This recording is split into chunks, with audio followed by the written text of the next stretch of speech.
ሄሉዬ ከች ብላለች ማለት ነው። እንግዲህ ብዙ ቤተሰቦቿ እንደናፈቋት ስላወቀች በቲክቶክ ላይ ዋካች ብላ ነበረ። ሰላም ሰላም፣ ውድ ቻናል ቤተሰቦች እንዴት ናችሁልኝ? ደህና ናችሁ ወይ? ሁሉ ሰላም ሰላምና ፍቅር ብዝት ትርፍ ይበልላችሁ የኔ ውዶች። ይሄን ቪዲዮ ስትጀምሩ በላይክ ጀምሩ። ግን ማለት ነው ማርያምን ውድ ቤተሰብ ለምንድን ነው ቪዲዮ ከበቂ በላይ ይታያል ማለት ነው። ግን ላይኩ ቪዲዮ እንደሚታየው አይደለም። ለምንድን ነው ግን ላይክ የማታደርጉኝ? ላይክ እኮ እናንተን ምንም የሚጎዳ ነገር የለውም። እውነት ለኔ ግን ላይክ ብታደርጉኝ ቻናሌ ይንቀሳቀሳል። ሲጀመር እኔ ቻናሌን ውቶብኛል እኮ ቅጣት ላይ ነበርኩኝ፣ እንደ ድሮ አይደለምና ላይክ እያደረጋችሁ ቪዲዮ ስሰራ አበረታቱኝ። ሁላችንም እንደኔ አይነት መሰሎች ዩቲዩበሮችን ለምታበረታቱ ቤተሰቦቻችን እጅግ በጣም ነው የምናመሰግነው እውነት። እና ውዶችዬ እንግዲህ የሄሉን ቪዲዮ ከዚህ ያላስገባውላችሁ ያው እኔ 2 ጊዜ ተቀጥቻለሁ። በሶስተኛው ከሆነ ድርግም ነው የሚያደርግብኝ ማለት ነው።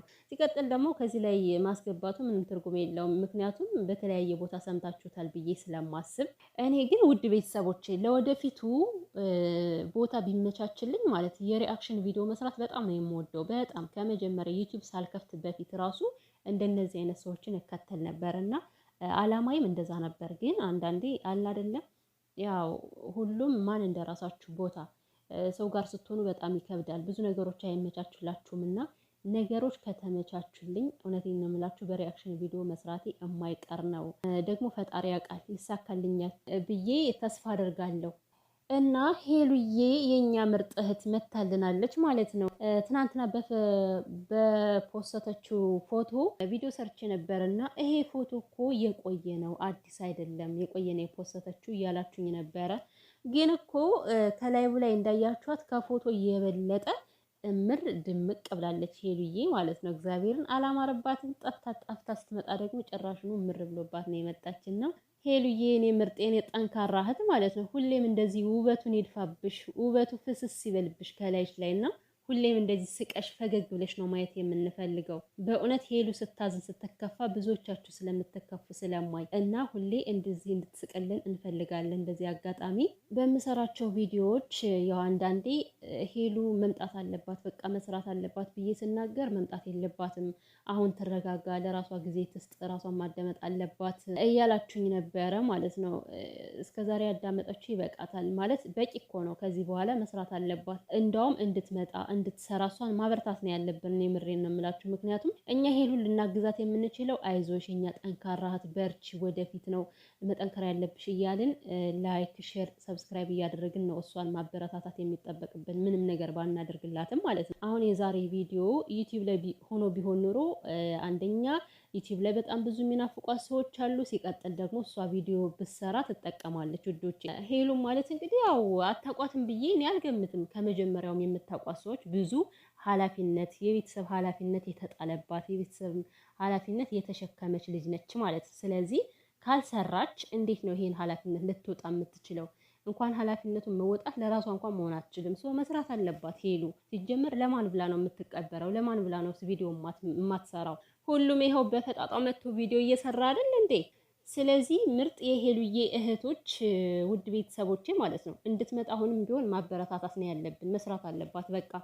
እና እንደተለመደው እንግዲህ ያው ብዙ ሰዎች ከሄሉ አንደበት እንዲወጣ የሚፈልጉ ሰዎች አሉ ማለት የሆነ ነገር እንድትናገር ወይም የተለያዩበት ምክንያት እንድትናገር የሚፈልጉ ሰዎች አሉ አሁንም ድረስ እሷን የሚጠብቁ ማለት ነው። እኛ እንኳን ስንናገር አፋፋችን እያላችሁ እናንተ ምንም አያገባችሁ ማታለቅልቁ አታሽቃብጡ የምትሉ ስላላችሁ ዛሬ እንግዲህ እውነታው የገባችሁ ይመስለኛል። በቃ በሄሉና በያብ መካከል ምንም አይነት ነገር መመላለስ የሚባል ነገር የለም። ከዚህ በኋላ ማድረግ ያለብን እሷን ማበርታት ብቻ ነው ውዶች። የምሬን ነው የምላችሁ። ወደማይሆን ነገርም በቃ ልትገፋፋት አይገባም። እሷ በማትፈልገው መስመር ላይ ዝም ብሎ ሌላ ነገር ማውራቱ ለእሷ ጥቅም ስለማይሰጣት ማለት ነው። እኛ ማድረግ ያለብን ከእሷ ጋር እንደሆንን ከጎኗ እንደሆንን ይሄን ፍቅራችን ነው ለሄሉዬ ማሳየት ያለብን ማለት ነው።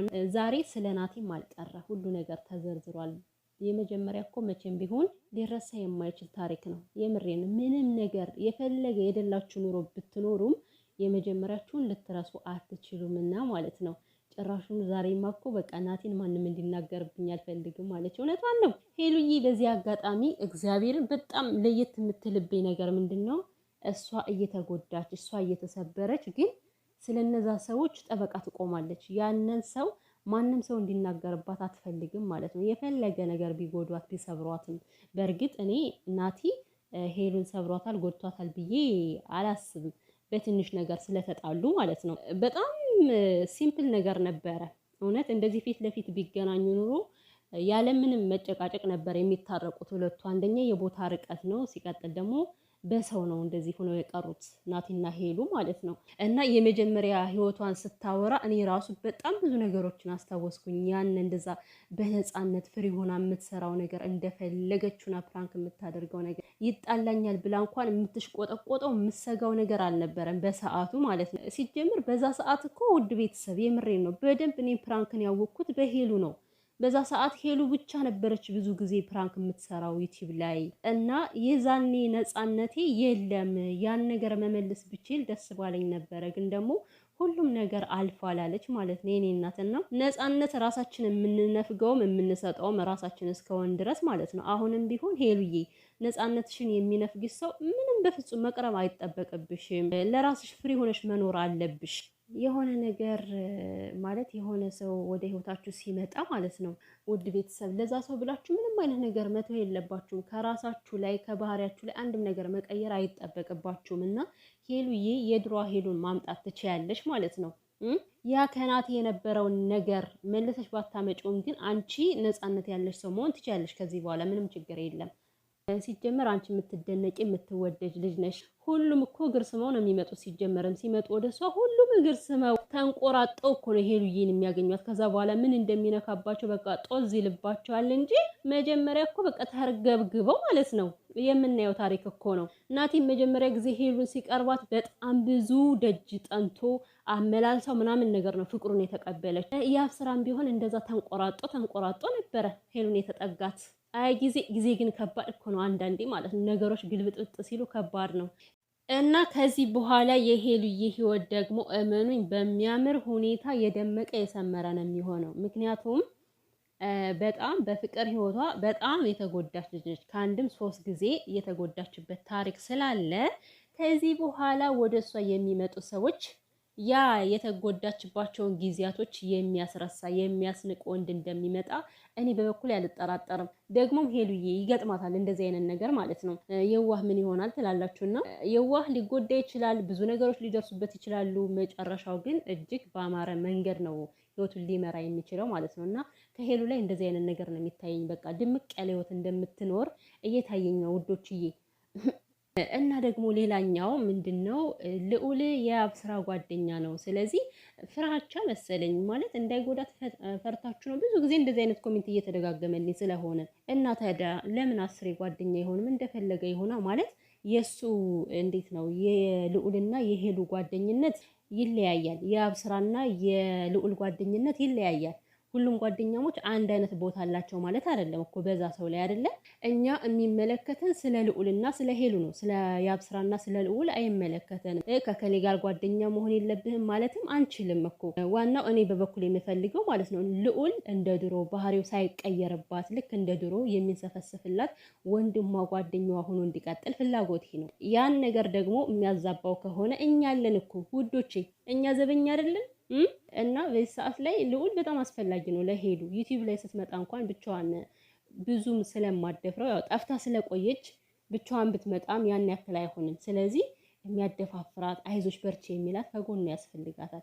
ከወዲህ ደግሞ እኛ ተመልካቾቿ አለን። ከዛ ደግሞ የሚያነቃቃት የሚያበረታት ሰው ያስፈልጋታል ማለት ነው። እና እኔ ልዑል ከጎኗ መጥፋት የሌለበት ሰው እንደሆነ ውስጤ ይሰማኛል። በእርግጥ ያው ሁላችሁም ለሷ በማሰብ ነው እንደዚህ የምትሉት ማለት ነው። ግን ደግሞ ልዑል በሄሉ ላይ ይቀየራል ብዬ እኔ እንጃ አላምንም ውዶቼ፣ አላምንም።